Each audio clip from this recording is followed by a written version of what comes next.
Oke, baik, apa kabar teman-teman semua, semoga dalam keadaan sehat. Nah, mengenai dari laga-laga kemarin malam seperti ini ya, dari keseluruhan analisa YouTube, dimana untuk laga Finlandia Picos Liga, untuk laga Senayan JK leg-legan masuk, Pur perempat ini masuk, kemudian HK menghadapi Inter Turku tahan setengah masuk, skor imbang 2-2.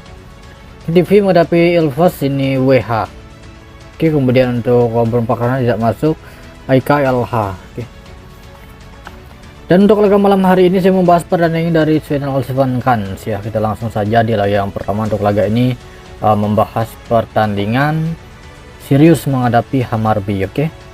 Untuk laga ini tim yang diunggulkan nampak ini adalah Hammarby, bukan Sirius ya, menjadi tim yang diunggulkan. Oke, kita sedikit melihat dan mereview dari 5 laga terakhir untuk performa kedua tim.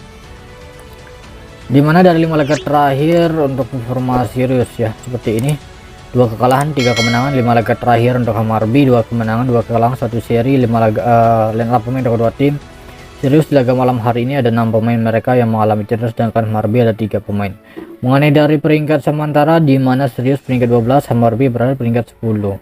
Jadi menurut versi saya sendiri di laga ini saya memutuskan berada di Sirius ditahan setengah handicap. Oke, itu dia mengenai dari laga yang pertama. Kemudian di laga berikutnya, tepatnya di laga yang kedua, untuk laga ini kita membahas pertandingan Malmö menghadapi Mjällby, dimana Malmö memberikan power handicap paling rendah yaitu sekitar 1/4 ya, nampaknya paling tinggi mungkin 1/3/4. Dan pemain kedua tim sama-sama memiliki 4 pemain tidak bisa bermain. 5 laga terakhir untuk Malmö 3 kemenangan 2 kekalahan. 5 laga terakhir untuk Mjällby 2 kemenangan 1 seri 2 kekalahan. Peringkat sementara di mana Mjällby peringkat 9 sedangkan Malmö berada peringkat 1. Oke, untuk laga ini menurut versi saya sendiri, untuk laga Malmö menghadapi Mjällby, saya memutuskan berada di Mjällby di laga ini. Mjällby tahan 1/3/4 handicap. Nah, itu dia mengenai dari laga Malmö menghadapi Mjällby. Kemudian di laga berikutnya, di laga Kalmar menghadapi Elfsborg. Di laga ini tim yang diunggulkan untuk bisa memenangkan laga adalah Elfsborg. Elfsborg memberikan poor handicap di laga ini. Elfsborg, oke. Line up pemain kedua tim, di mana Kalmar ada 1 pemain tidak bisa bermain, Elfsborg ada 2 pemain. Mengenai dari 5 laga terakhir untuk performa kedua tim, Kalmar dari 5 laga mereka 2 seri 3 kemenangan. 5 laga terakhir untuk Elfsborg 4 kemenangan 1 seri. Peringkat sementara di mana untuk performa tuan rumah Kalmar mereka masih berjuang di peringkat 5, sedangkan Elfsborg berada peringkat 3 sementara. Untuk laga ini saya memegang Kalmar. Di laga ini saya pegang Kalmar tahan 3/4 handicap, atau kalian bisa coba tahan setengah handicap.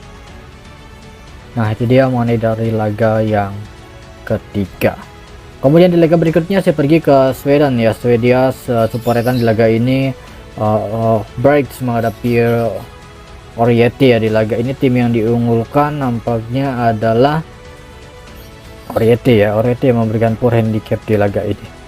Oke, mengenai dari 5 laga terakhir untuk Breaks seperti ini: 3 kemenangan 2 kekalahan. 5 laga terakhir untuk Oriete 3 kekalahan 2 kemenangan. Peringkat sementara di mana untuk tuan rumah Breaks berada peringkat 8, Oriete berada peringkat 12 sementara. Untuk laga ini Oriete ya. Oriete ditahan setengah handicap. Nah, itu dia mengenai dari laga yang keempat. Kemudian di laga berikutnya, tepatnya di laga yang terakhir, kita pergi ke Norwegia Eliteserien. Di laga ini kita membahas pertandingan Molde menghadapi Brann. Tim yang diunggulkan untuk bisa memenangkan laga adalah Molde, memberikan poor handicap saat ini yaitu paling tinggi mencapai 3/4. Saya sedikit melihat dari line up pemain untuk kedua tim, siapa saja yang tidak bisa bermain di laga ini. Molde di laga ini total ada 5 pemain, sedangkan Brann ada 3 pemain saja. Mengenai dari 5 laga terakhir untuk Molde, 3 kemenangan 1 seri 1 kekalahan. 5 laga terakhir untuk Brann, oke, ini 3 kemenangan 1 kekalahan 1 seri. Dan mengenai dari ini dia laga ini, mereka menjalani laga ke-14. Molde peringkat 6, Brann peringkat 4. Tim yang diunggulkan adalah Molde, tapi dari setting handicap ini berada di Brann ditahan 3/4 handicap. atau coba ditahan setengah handicap ya. Nah itu dia mengenai dari laga yang terakhir, dan saya akan perjelas lagi dari beberapa laga yang sudah saya bahas. Dari final Sabanka serius tahan setengah handicap, menjalani tahan 1/3 handicap, Alma tahan 3/4 handicap pada tahan setengah, Sweden Selvalkan, Oriete tahan setengah handicap, merugi Alistrian, Brands tahan 3/4 atau tahan setengah handicap. Oke, itu saja untuk laga malam hari ini. Terima kasih, selamat pagi, siang, sore, salam olahraga.